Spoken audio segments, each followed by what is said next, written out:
Welcome to the show. Today is October 27th, 2022. Let me start by saying that I am not a financial advisor. This is not financial advice. This information is intended for entertainment and educational purposes only. Today we'll be talking about two stock symbols, MMTLP and MMAT. There's something called the double squeeze play.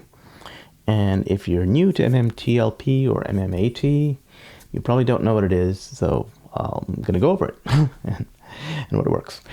So I always start off by talking about, by doing a quick overview of MMTLP and what it is, because, etc.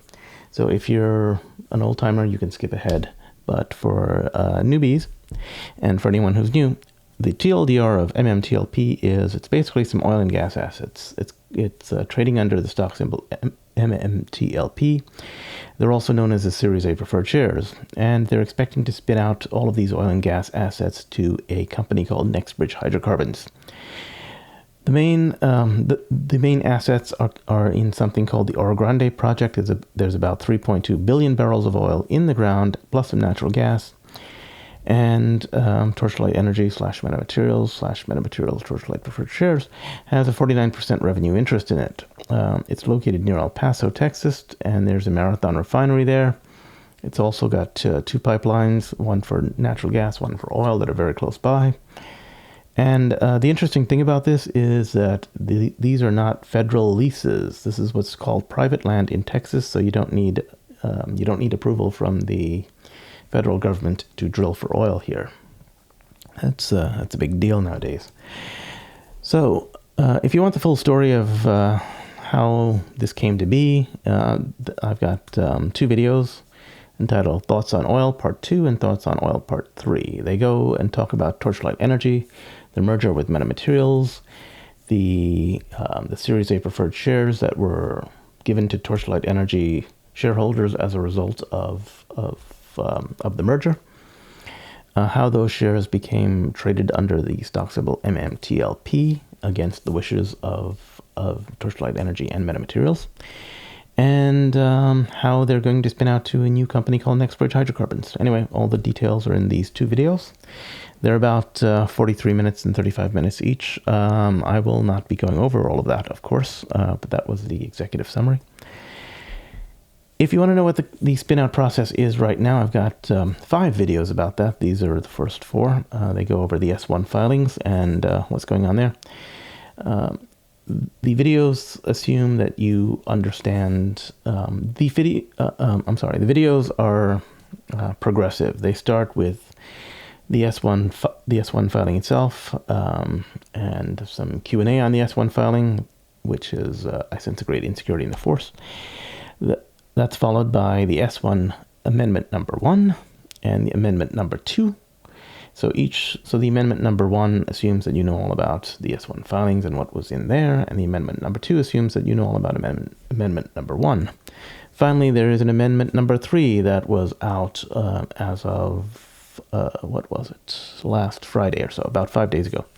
And the result of that is, I believe, that we are very close to the S1 approval by the SEC, because Amendment Number 3 has very few changes, and we should be, it could be approved any day now. It could be approved sometime next week. It's hard to say, but it should be, there were very few changes as a result of that. Anyway, so to learn more about the newest info about the oil and gas assets, I've got some videos about wells and how they got some permits for 5 new wells now in that area, and where the wells are located, how close they are to pipelines, that kind of thing. So all that info is in these 3 videos here. And if you just want an overall quick overview in about 24 minutes, I've got 1 year of trading on the OTC markets, and that video is great for newcomers, and if you're brand new to MMTLP and Metamaterials, it will tell you all about MMTLP. Now, off to the heart of this matter. So this set of slides is to talk about what's known as a double squeeze. Before we do that, let's talk about some MMTLP price action this week.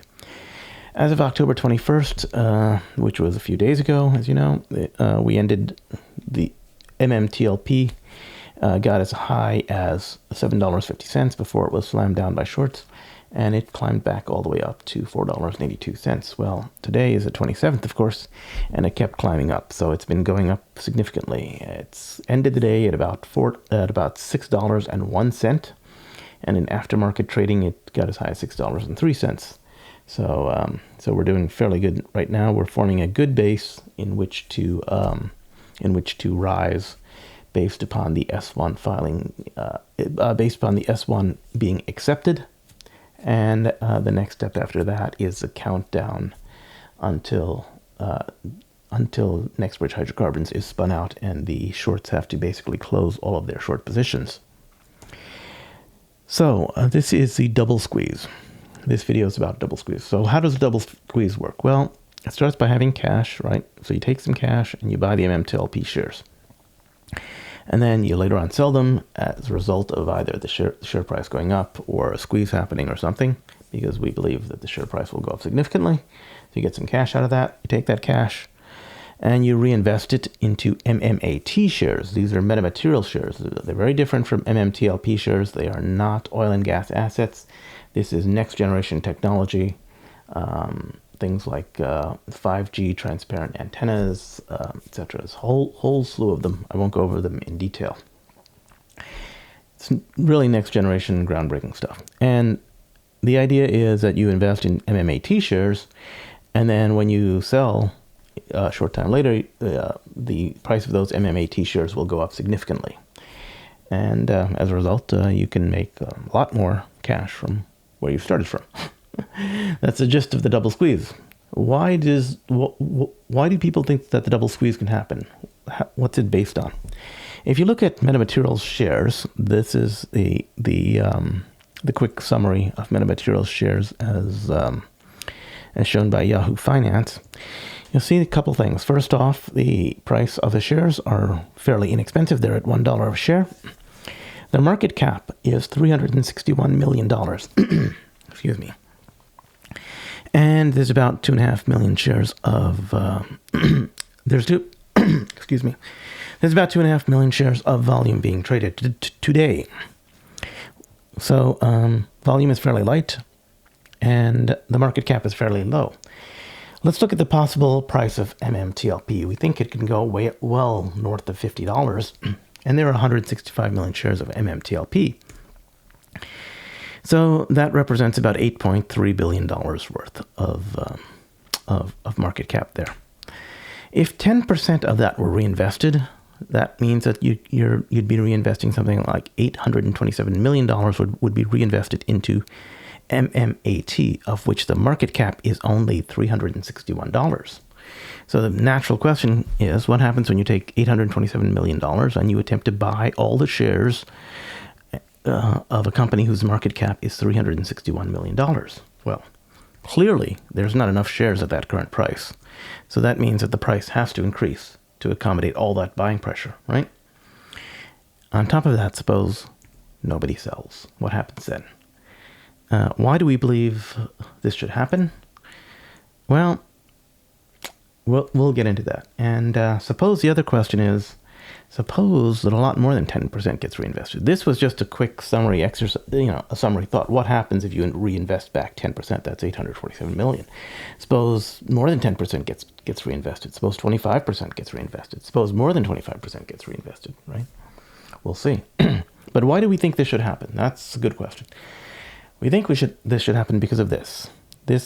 There was an interview that George Palocaris did to an Italian investor group sometime on May 13th of 2021. And the interview has been posted onto a Google Drive. It was never intended to be a public interview, but somehow it got posted there. So in either case, it became public information. And this is what he says. The price of oil from one 12-month period went from negative to being, let's say, in a good momentum. Yeah. So the more time that goes by over the next 6 months, I can tell you that Torchlight management is speaking to the right potential buyers that they're top tier. And frankly, nobody can predict if this is going to be a $1 or a $20 dividend. It's very difficult because buyers have their own different motivations, and they'll think about the price differently depending on where we are in the market. You have seen that in the United States, the new President Biden has done some additional restrictions in the oil and gas industry. And that makes an asset, or the assets that Torchlight has, even more valuable. So if you announce a dividend today, you're shooting yourself in the foot, as they say. I believe that the dividend will be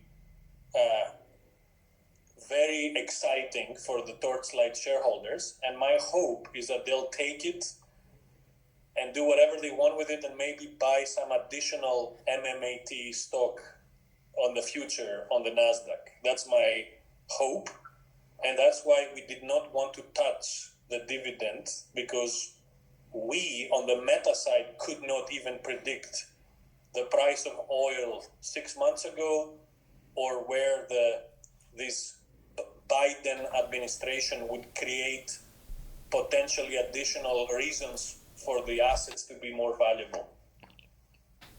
Exactly. So basically what happened is that interview took place on May 13th of 2021. If we look at the price of oil at that point in time, if we look at the price of oil over time, we can see that currently the price of oil, the 1 year average is $92.42. It's a lot more than back then. And the current price of oil is $88.47. Back then, in May 13th of 2021, the average price of oil was about $47.02. And the price of oil itself was above the average price. It was $65. Now, you may have seen this chart. This is a chart of the estimated value of the dividend on a dollar per share basis, and it assumes a non-taxable event. What that means is a stock swap. So if the final dividend is a stock swap, you're getting a like-for-like asset, and you don't have. And Metamaterials does not pay tax on that. If you sell that stock, then you will likely pay tax on it. But in either case, this is a calculation based upon that estimate. If you want info about how that calculation works, there are links provided in the description, which will show you a detailed video of how that calculation is provided. Anyway, or how that calculation is performed. Anyway, back then, the price of oil, like I said, was somewhere around $47.02.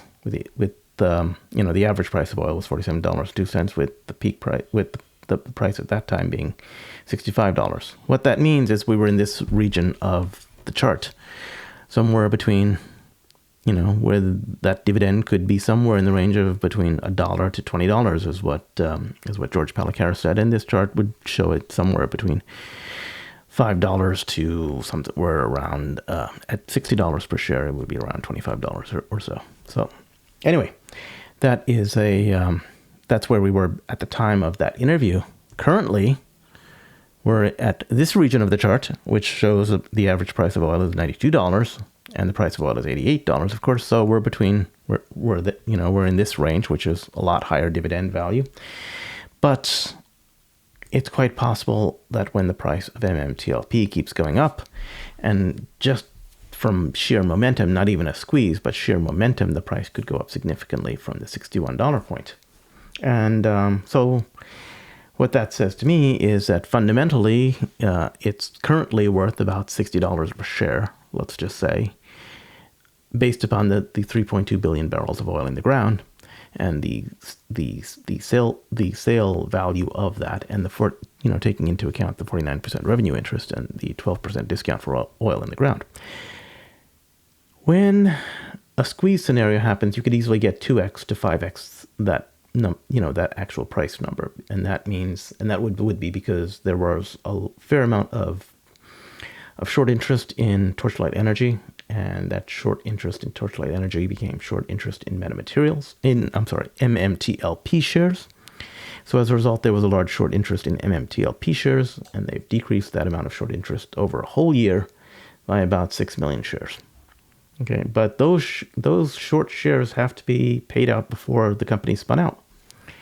So that means the short interest has to go to zero, right?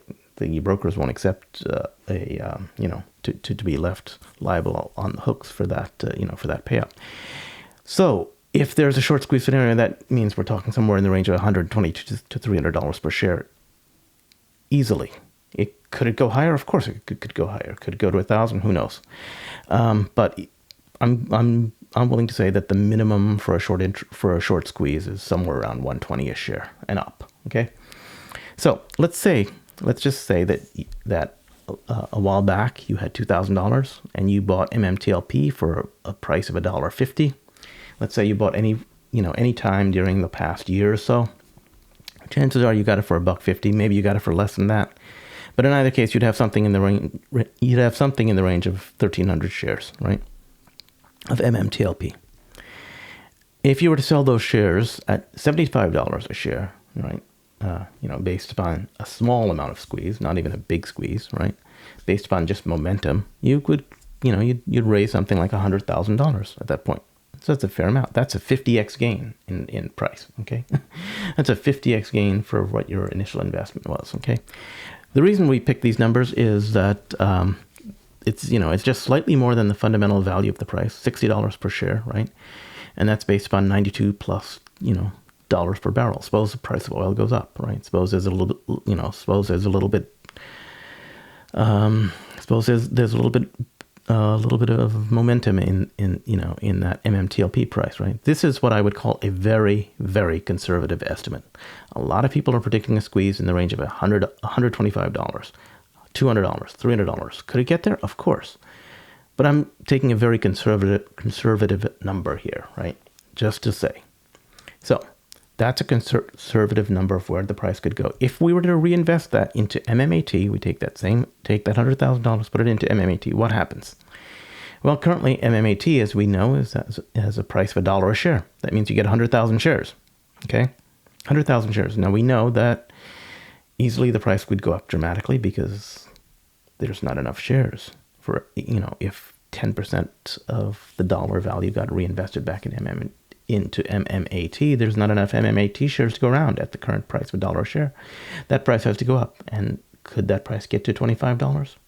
I think probably pretty easily, and I think that's a conservative estimate, right? That's a 25x gain.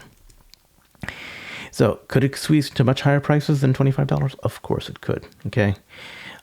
A lot of people are saying that $50 is not unreasonable, that $100 is not unreasonable for MMAT. And in the long term for MMAT, the long-term value of MMAT could be easily much greater than $100 based upon the technologies that it has. And once it develops those technologies, once it, inks deals with various manufacturers of those technologies, it's, there's a large potential upside there in the long term as well. Okay, so these are not unreasonable numbers.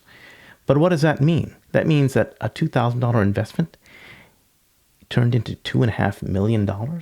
That's an overall gain of 1,250x. Okay, that's huge, gigantic. Now, let's say that you did not get in over a month ago into MMTLP. The current price of MMTLP is around $6 a share. So what would happen then, right? Taking the same numbers, let's say that you entered today at $6 a share. Again, not financial advice. I'm not a financial advisor. This information is intended for entertainment and educational purposes only. Basically, what that means is that if you took that same strategy, but you bought at $6 a share, and you were able to reinvest that back into MMAT at a buy price of $1 a share, you would get $600. You could potentially turn that $2,000 into $625,000. Again, the numbers are insanely large. That's an overall gain of 313. Very, very large potentials here, right? Now, a lot of people know, or a lot of people believe that, of course, metamaterials is going to increase based upon sympathy, right? MMAT shares will increase based upon a sympathetic rise. So it's not going to stay at $1. And by the time that MMTLP shares get to $75, do you really think MMAT is going to stay at $1? Maybe it won't. It'll probably rise. Let's say it rises to $1.50. right? If that were the case, that $2,000 becomes $416,000. Okay, it's not as big of a gain, but it's still an insanely large gain. Okay, insanely large. Let's say it rises to $2. Okay, let's say it doubles in price by then. And again, the reason that we're thinking it might double in price by then and all that, if we think about it, is because we think the MMTLP story will be over very shortly. Anyway, so suppose you were able to reinvest back into MMAT at $2 a share. That means that you're talking about $300,000 at that point. Okay, and let's suppose that you bought more than $2,000. Let's suppose you bought $6,000. Okay, you're at that point, your overall gain is still 156x, and you're talking about almost $1 million from a $6,000 investment. I'm not a financial advisor. This is not financial advice. This information is intended for entertainment and educational purposes only. Okay, it's just what it is. Okay. Now, suppose instead of all of this, which are very conservative numbers, suppose MMTLP started going to 125 and above. Okay. That means that you could potentially have over $1 million very easily. Very easily. Not financial advice, not a financial advisor. This is just doing math. This information is intended for entertainment and educational purposes only. Okay. And finally, suppose MMAT price rises to even $3 or more, right? Again, the numbers decrease, but you're still talking about a $6,000 investment becoming $1 million. Okay, so there was a guy, Terry Yonkers, he likes to use the term meta-millionaires. Well, there's still a probability that people could become new meta-millionaires. And that's my video for tonight. Again, I'm not a financial advisor. This is not financial advice. This information is intended for entertainment and educational purposes only. With that, I would like to say goodbye, good night.